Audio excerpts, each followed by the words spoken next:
अस्सलाम वालेकुम दोस्तों, कैसे हो। मुझे उम्मीद है कि आप सब सही हो गए। आज जो हम बात करने वाले हैं, कुवैत से कुछ बड़ी खबरें निकल के आ रही हैं जो कि आपके लिए ज़रूरी हैं। कुवैत में रहते हैं, कुवैत की खबरों से हमेशा के लिए अपडेट रहना चाहते हैं, वीडियो को ज़रूर शुरू से लेकर आखिर तक देखें।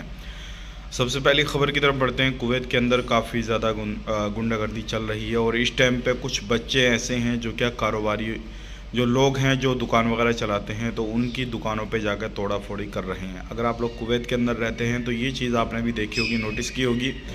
तो आप इसके बारे में क्या कहेंगे, कमेंट करके ज़रूर बताइएगा। अगली खबर की तरफ बढ़ते हैं। जो अगली खबर आ रही है निकल के, ये भी इंपॉर्टेंट है आप लोगों के लिए। अगर आप लोग इस टाइम पे सफ़र करने वाले हैं तो आपने देखा होगा फ़्लाइट की जो टिकट हैं वो इंक्रीज़ हो चुके हैं। उसका रीज़न यही है क्योंकि रमज़ान आने वाला है और साथ ही साथ में फिर इस टाइम पे जो है लोग आवाजाही थोड़ी ज़्यादा करते हैं। कुछ लोग रमज़ान बाहर निकलते हैं, कुछ अलग अलग जगहों पे जाते हैं, अलग अलग लोकेशन पे, ख़ास करके मक्का मदीना काफ़ी ज़्यादा लोग जाना पसंद करते हैं। तो इस बिना पे भी जो है इस चीज़ को बढ़ा दिया गया है। इसके बारे में आप क्या कहेंगे, आपको इस टाइम पे छुट्टी आना है या फिर किसी भी तरीके से फ़्लाइट टिकट लेना है, कमेंट करके ज़रूर बताइएगा।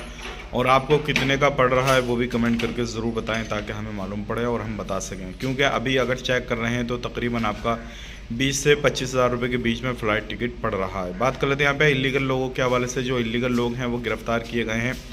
सऊदी अरब, कुवैत और बहरीन, कतर, इन जगहों पे अगर आप रहते हैं तो वो बहुत सारे इलीगल ऐसे लोग होते हैं जो कि बिना कागज़ों के एंट्री कर जाते हैं। तो आप बिना कागज़ों का एंट्री बिल्कुल ना करें। अगर आप कुवैत के अंदर रहते हैं तो कोई ना कोई कागज़ आपके पास में होना ज़रूरी है, तभी आपके लिए बेहतर रहेगा। तो इस चीज़ का खास करके ध्यान दें, इलीगल ना हो, ख़ुद को लीगल करने की कोशिश करें। आज के लिए इतना ही, चैनल को सब्सक्राइब करें। आप अपना ख्याल अपनी फैमिली वालों ख्याल रखें। Take care.